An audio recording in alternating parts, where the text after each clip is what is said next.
Welcome to Corrections Reflections Podcast, a platform dedicated to individuals who've experienced incarceration.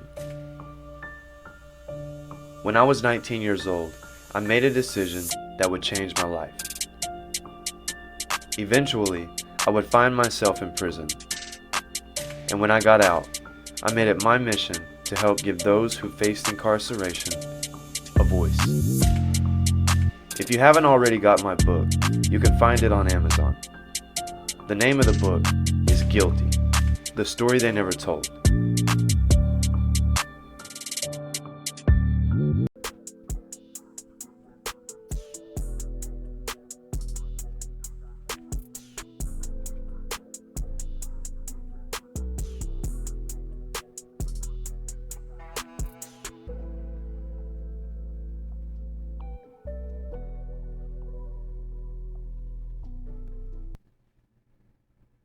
My next job was at a convenience store, and I worked the night shift.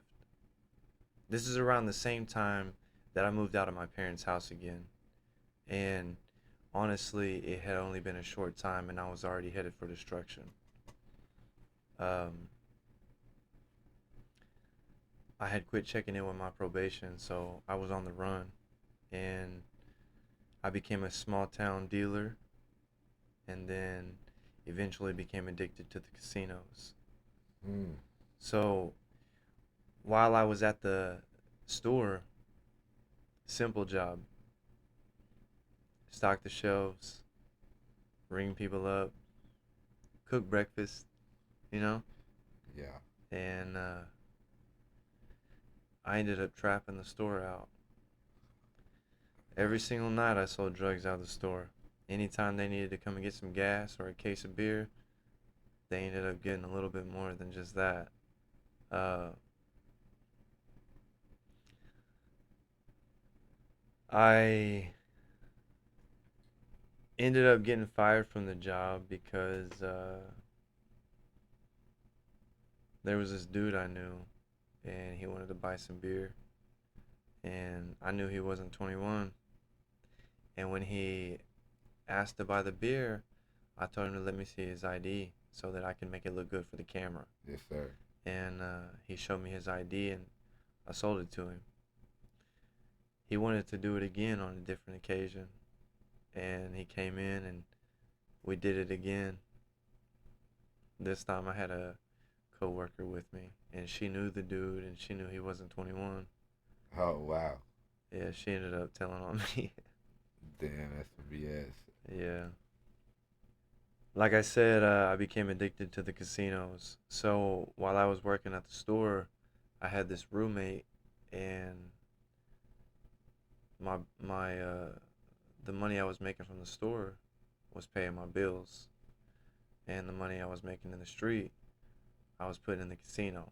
So after I lost my job, I got fired. After I lost my job, I ended up losing my, me and my roommate ended up losing our place, Oh, man. and I became homeless, I guess you could say. I ended up sleeping in my truck for a little bit, and eventually somebody got a hold of me and asked me if I wanted to make some more money.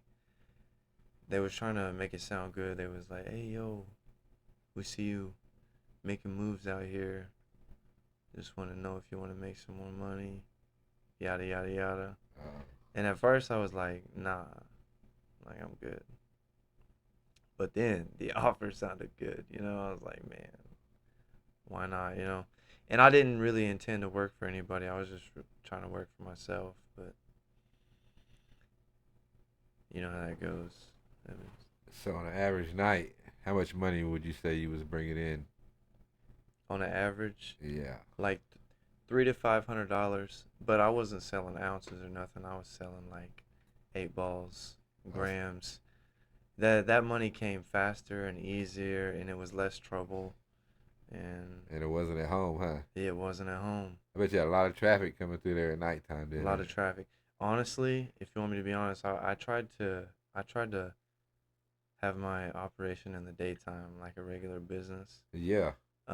But most of the dope heads are up at night, and they hitting the line at night. And if you ain't answering, they're going somewhere else. Yeah, They just trying to get high. yeah, So yeah. eventually, I had to quit that and move it to the nights. But really, I would sell anytime, whenever. Doesn't matter. So you was kind of keeping it professional then, huh? I tried, but there was no there was nothing professional about it. I try to be professional, and I try to work for myself, but those people that I started working for, they were different.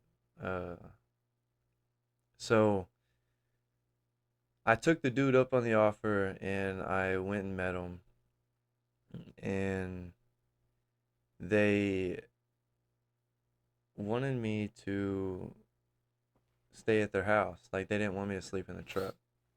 It was like, yo, you just stay with us. It's all good. If you're gonna be working with us, we don't want you sleeping on the street. It was like, come in, and they really kind of made me feel good about the situation. So at first, I told them no, and a couple more nights in the truck, I was like, yeah, let me go ahead and get Yeah, that. So yeah, fuck that. yeah, Yeah. so I went in and started sleeping on their couch for a little bit, and then they offered one of their bedrooms to me, and my pride was getting in the way, and I was like, nah, nah, nah, nah, nah, nah. Like, I ain't even gonna be here that long. Yeah. Um, During this time, so the dude that introduced me to the dealer, his wife was actually the dealer's cousin. Okay, Okay. and whenever I started staying at the dealer's house, the dealer was a woman. Uh huh. All right, and when I started staying at the dealer's house, that dude and his wife split up, and the woman went and stayed with her cousin. Well, this is just the same time that I'm there. Like, I don't know how it happened. It just happened, right? Right. So, this chick moves in over at her cousin's house, and the lady, the dealer that told me, "Yo, you can move into this bedroom," and I was thinking about it. This chick just moves in, and she's just taking over this bedroom right away. And I'm like, "What's going on?" She was like, "Oh, I'm staying in here." And I was like, "What do you mean you're staying in here?" And she was like, "Oh yeah, I'm staying in here." And I was like, "Well, she told me that I could stay." And she was like, I don't know, but I'm staying in here." And I was like, "All right, well, where am I gonna stay?" And she pointed right next to her, and she was like, "You can stay right here." It's like, "All right, bet." So I laid down next to her, and it was over with after that. We started kicking it every day. We was always hanging out. I was selling dope, hanging out with her. We was having a good time. Sleeping with the plug. No, no, no, no, no, no. The plug's cousin, and Oh. not the plug. The plug's cousin. Okay. Um, but remember, the plug was married. I mean, the plug's cousin was married. He introduced me to the plug. Uh, Him and his wife get into some. so what's that like, huh? The life, the fast life. Did you like it? I mean, it was cool. It was alright, but it was crazy.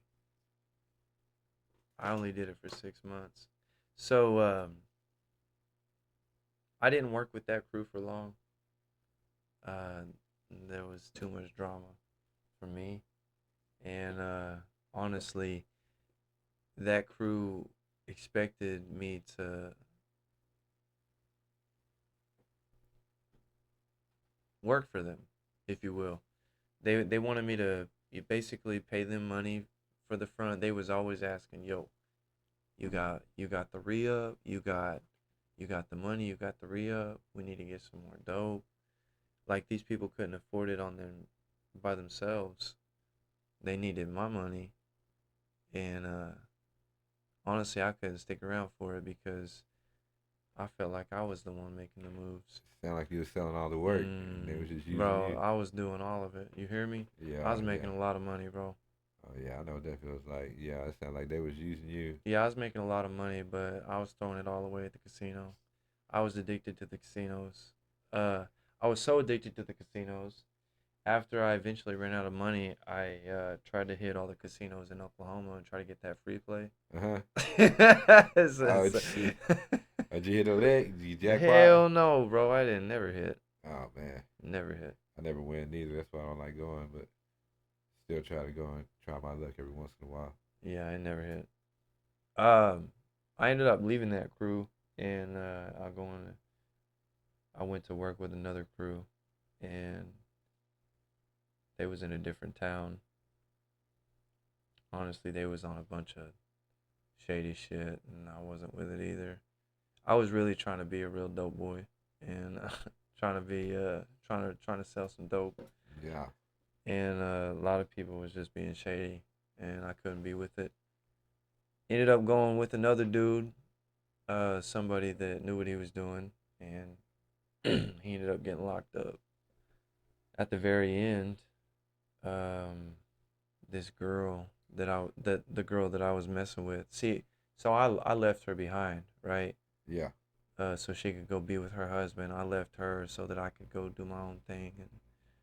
And while I was out doing my own thing, I was working with another crew, and she was calling my phone. She called me like 100 times, Yeah. and I didn't answer it. She called me and called me, and I called her back the next day, and she answered it right away.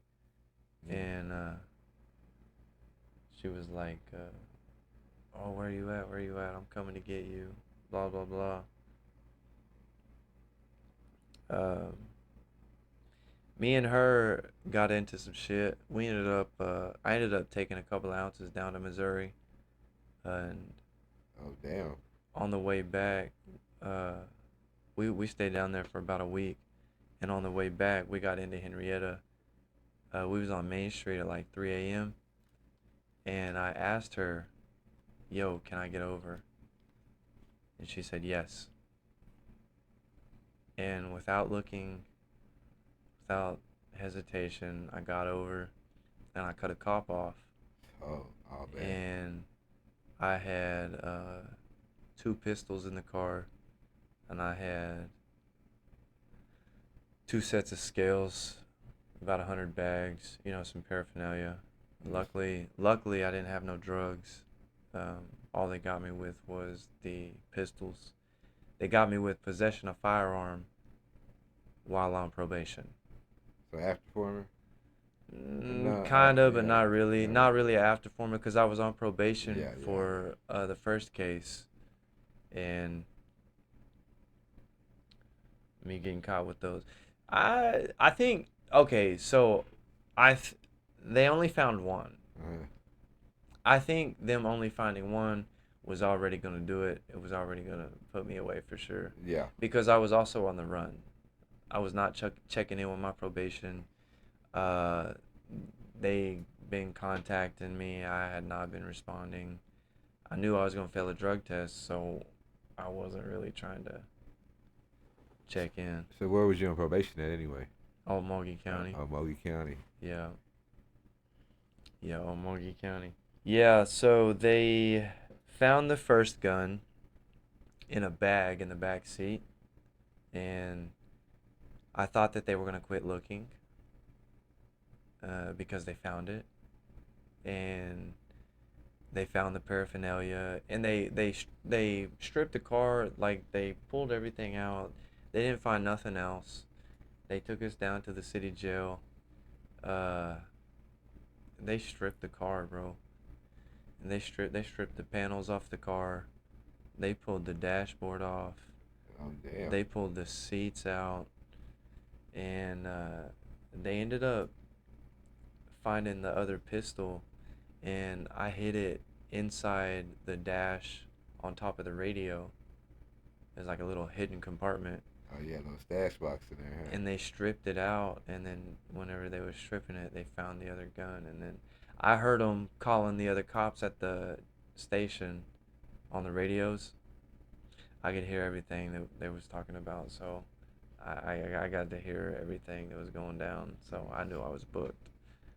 Um, But yeah, the girl ended up taking the paraphernalia charge. So W for her.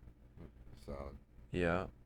Um, I don't speak to her today, but W for her. yes, sir. Yes, sir. And then I was back in jail, headed to prison. Did you have a bond for this case or no bond? Oh, you was already on the run, so Yeah, yeah, yeah, no bond for this one. no. No bond for this one. Um, so if you wanna, we can get into the county jail if you want. Yeah, so your first night in Omogi County, how did it feel when you heard them steel doors shut and you have to just walk into the pod, figure out what's next? What was going through your mind? A little nervous, but I guess I wasn't too nervous. I went and found I went and found an open spot and laid down for 2 days. Slept for 2 days. It's probably But I wasn't on drugs or nothing. I was just I'm sure you've seen people come into the county, yeah, first timers, scared out of their mind, sleep. That's all they do, sleep. yeah. Ain't nothing else for them to do. You wait all that time on intake just to go to the back. You just can't wait to find somewhere to lay down. Oh man. So they arrested me at like 9 o'clock the night before, Uh huh. and I ended up staying in the city jail that night. And then at 5 a.m. they woke me up and took me to the county. When I got to the county and they got me booked in, they had already served breakfast, and they weren't giving me a tray. They weren't trying to feed me. I was hungry, Mm. and they weren't trying to feed me. I sat in intake.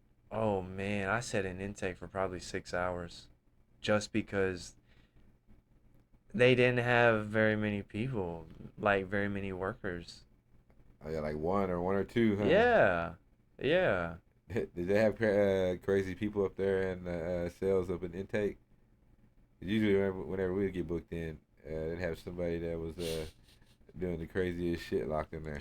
Yeah, I've heard a couple screamers up there. Yeah, I ain't gonna lie.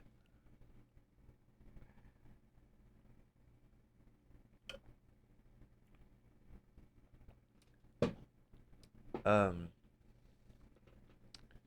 after the first couple days, after I laid there for a couple days, uh, some white some white boys pushed up on me and was asking me what race I was Mm.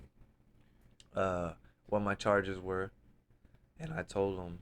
And after I told them, the natives pushed up on me and pulled me into a cell, and then I was in a cell. All right. It's kind of difficult to get in a cell in Almogi County too. Yeah, it is. Unless you know somebody, Oh or, man, or yeah, you've been there long enough where they finally decide to let your ass get off the run. hell yeah. So, um, my first days in the county was observant. I was real observant. I watched everything. I watched how it all played out, because, man, a lot of people glamorize that life. And I was kind of one of those kids that didn't really glamorize incarceration in particular, but glamorized the thuggish lifestyle. For sure. For sure. And so I didn't want to fuck it up when I went in. I was scared. Little, I'm a little guy, you know what I mean? So It's survival. You got yeah, to. so I was real observant. I learned it all for the first month or two, about the first month, month and a half, and um, so if you don't have people looking out for you, like if you don't got family putting money on your books, on your commissary, then you be pretty hungry in the county. Starve to death. I'm telling you. And Whew. man, every day, every single meal, they come in with the trays. People get in line, they get their tray, And man, people be so hungry. Yeah. They will go put their tray down and change their appearance and get back in line. Anything to beat the police, right? Hey, but these fools are hungry. That's why you gotta get to the front. You gotta get to the These front. fools are hungry, man. So, like I said, if you don't got family putting money on your commissary, man, it's just you out there. So these fools be changing their appearance. So I learned it. I was watching it every day. I'm like, damn, like I don't have family putting money on my books, I'm hungry. and I'm hungry, and I'm watching these fools get over on the police. They getting 2 trays. Damn, like how do I do that? So eventually, I just started doing what they were doing, and it was working. And eventually, we just did it too much, and the police got tired of it, and they was like, the next one is still trays. We're taking phone, we're taking visits, we're taking canteen. So immediately, you know how the natives be, you know what I mean? So they was like, all right, so whoever steals another tray going forward, they're going to court, right? Yeah.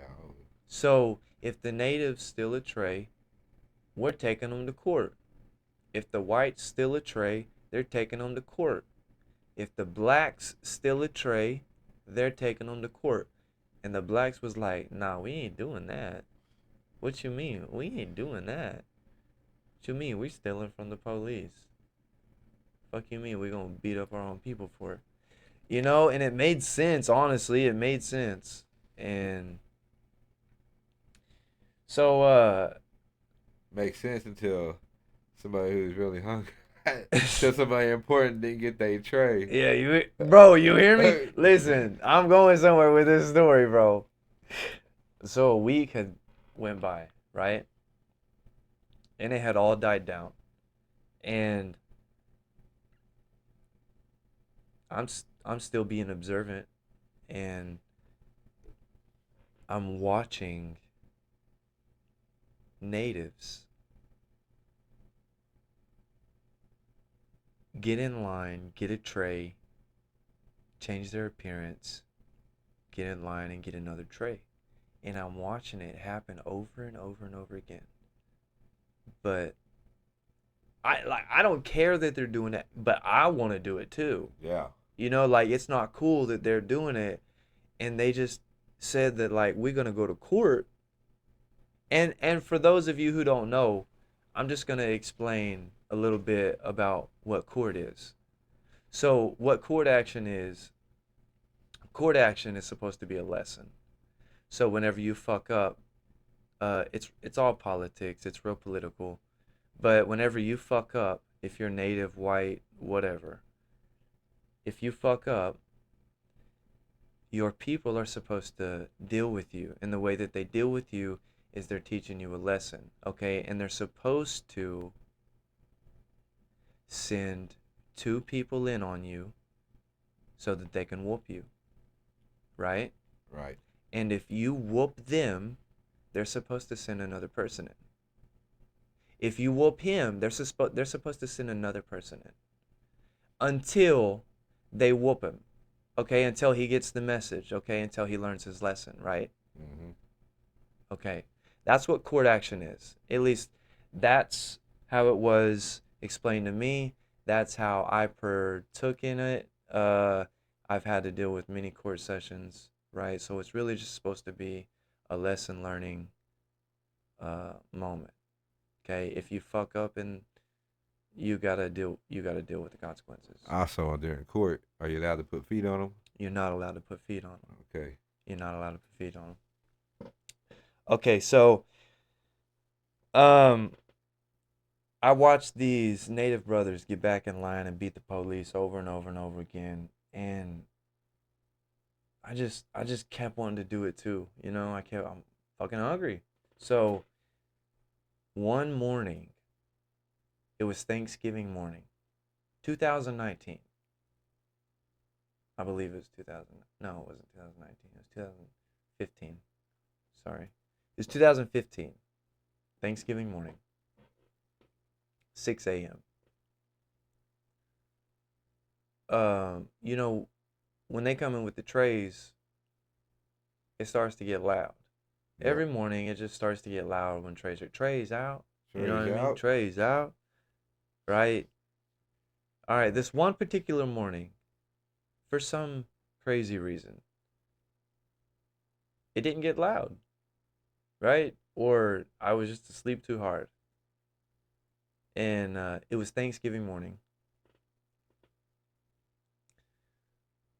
Somebody came and opened our door and was like, "Hey, yo, Trey's out." It was a native. He was like, "Hey, brothers, Trey's out." Woke up. Oh, man. Jumped out of bed. I went and I opened the door. When I opened the door, it looked like everybody in the pod was sitting down at the tables, eating their trays. And then there were some people laying down because they didn't want it. It was like, bro, honestly, it was oatmeal. No, no, sorry, not oatmeal. It was grits. I remember it was grits. I can never forget. County It was grits. grits. Okmulgee County grits. Not sweet, not buttery, just plain white grits. You know, like sand. Just You know what I grits. mean? Yeah, like It was what? grits, homie. It was nothing that anyone would even want to fight over. Or even miss. Man, people would, like I said, there was people laying out on the day run floor because they weren't fucking with the grits. Like they weren't eating it. So anyways, this brother opened our door. He was like, "Hey brother, trays out." Open the door. There's a whole stack of trays on the tray, bro. And I turned around to my cellies as they were waking up. I was like, "I'm getting an extra tray today, boys." I was like, "There's a whole stack of trays up there. I'm getting an extra tray today, boys." That's the must. Man, I didn't even know what the fuck was on the tray. I didn't even look yet. I just opened the door, seen there was a whole stack. Bro, we were the last ones to fucking wake up. We were okay, so we were on we were in D pod and we were on the very end, on the bottom Yeah, by the by shower the on showers. the very end. And I don't know, we just didn't fucking hear, I guess. Anyways, I told him I was getting an extra tray. I went up there. I grabbed two trays. I grabbed two trays and I looked at the guard and he didn't say shit to me. So I turned around and I walked my happy ass right back to my cell and I sat down and I started eating only one tray. I only started eating one tray, you know, because they stack on top of each other. Yeah. And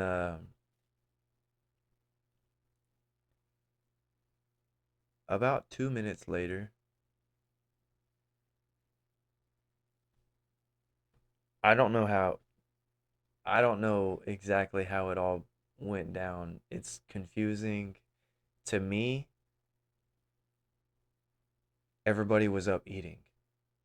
Okay, and we were the last ones. Me and my cellies were the last ones to get up and eat. When we got out there, whole stack of trays up there, everyone's eating. Okay, that's what it looked like to me. Yeah. All right. So as I'm sitting down eating my tray, this big black dude named Junior Mm-hmm. come out. He come down and get his tray. He said, "Bro, I'm sitting in my cell," and he said, "Hey yo, who took my motherfucking tray?" And I heard it, and I'm just, fuck, I'm just like, damn. I just, I just started some shit. Like I just fucked some shit up. But then wasn't there a whole stack? Like Like, bro, there was a whole stack. That's what I'm saying. That's what I'm saying. I think other people also got extra tray. I know for a fact they did. Yeah. There's no thinking about it. I know they Oh did. yeah, they And I did. know some brothers got in there too. Okay, but Oh shit. so so I walked that tray back out there and I put it back on the cart. Okay. And the guard, he said, "There goes your tray right there." And that dude was like, "I'm not eating that shit." He's had his filthy hands all over it. Like, I'm not eating that. And legally the guards got to go get them some food. Yeah. They got to feed them. And that's what they have to do every single day. So that's exactly why people steal the Still the trays. trays. They have to feed them. You know what I mean? If they don't feed them, it's a crime. Yeah. Uh, but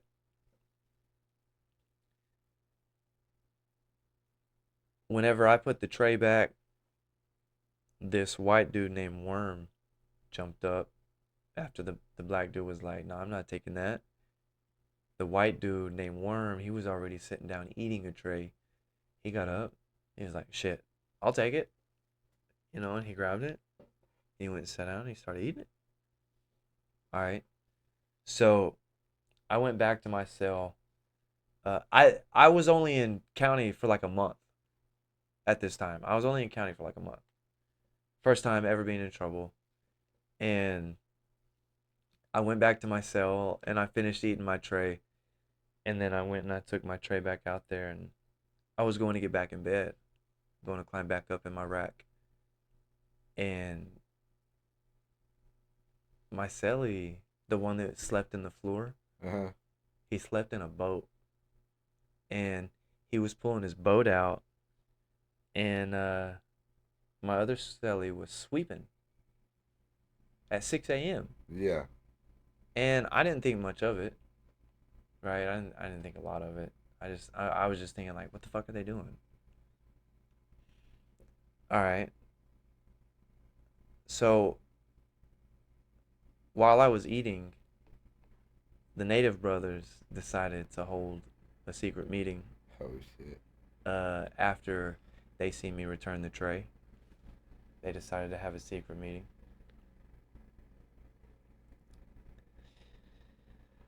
And as I was climbing up into my rack, I took one step. There's a table on the beside the rack, beside the bed, Yeah. on the wall, and there's a seat there. So I stepped up on that seat, and I was going to step up on the top rack.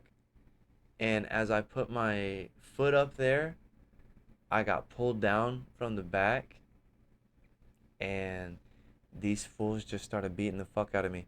So they pulled me back, and I turn around to fight back, bro, and fish just from every direction, bro. They coming from everywhere. I end up falling on the floor. They end up stomping me out, putting feet on me and Mm. shit. They fucked me up pretty bad. Uh, I Thanksgiving morning, homie, over some fucking grits, and Oh, I some motherfucking grits. I ended up going and laying down in my rack like all day long. Um, I couldn't fucking do any. I couldn't fucking move, bro. They fucked me up. They fucked me up pretty good, bro. They broke my nose. My nose is sideways. It sits sideways on my face. Mm. They shattered my eye socket, split my eye open. My eye was swollen shut, and I was bleeding out of my eyelid. Uh huh. Yeah, it was pretty crazy. And I had a couple homies in there, and they didn't know that it went down, bro. It was so early in the morning. Six You know six what I thirty. mean? Yeah, early. And a lot of people miss breakfast. They don't get up and eat. Yeah. And so my homies didn't really even know that it happened. And then they came to see me and they was like, "Oh man, you ain't been out all day. It's Thanksgiving." And they see me, they was like, "Oh fuck." He's like, "Man, you need to go to the doctor." I was like, "No, I'm good. I'm straight." And then one of the homies was blind in one eye, and it fucking crazy shit. He actually went blind to a similar situation, Yeah. and he talked me up, and I ended up going at midnight. at midnight. Like I said, this shit happened at 6:30 in the morning. Yeah. I ended up going at midnight to the doctor, or I went and got a guard's attention. I went and hollered at the brother. I was like, "Hey, yo, like, I gotta go get this shit checked out." And they was like, "All right, you're good." So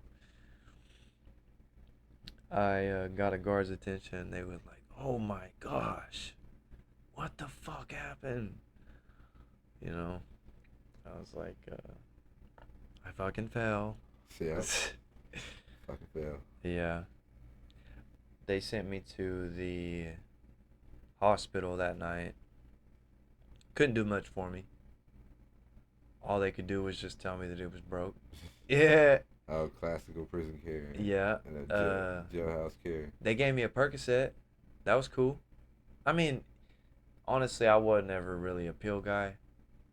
However, there were a few pills that really fucked me off, but I've never really been a pill guy. And honestly, I didn't feel like the perk helped. The guards made jokes and shit. Like they wish they could have it, but Yeah. yeah. I don't know. Maybe it helped the pain a little bit. I don't know. I was Maybe bro. I was fucked up. It was you're so fucked up. It probably helped Yeah, I a was little. You fucked like up, shit. I man. don't even know. Yeah. I'm just trying to get through. Thanks for tuning in and being a part of this channel. If you enjoyed this one, leave us a like, comment, and subscribe. Be sure to follow us to stay connected. Follow us on TikTok at Corrections Reflections, and find the Guilty brand on Etsy at Corrections Co. This is Corrections Reflections with Will and Boo.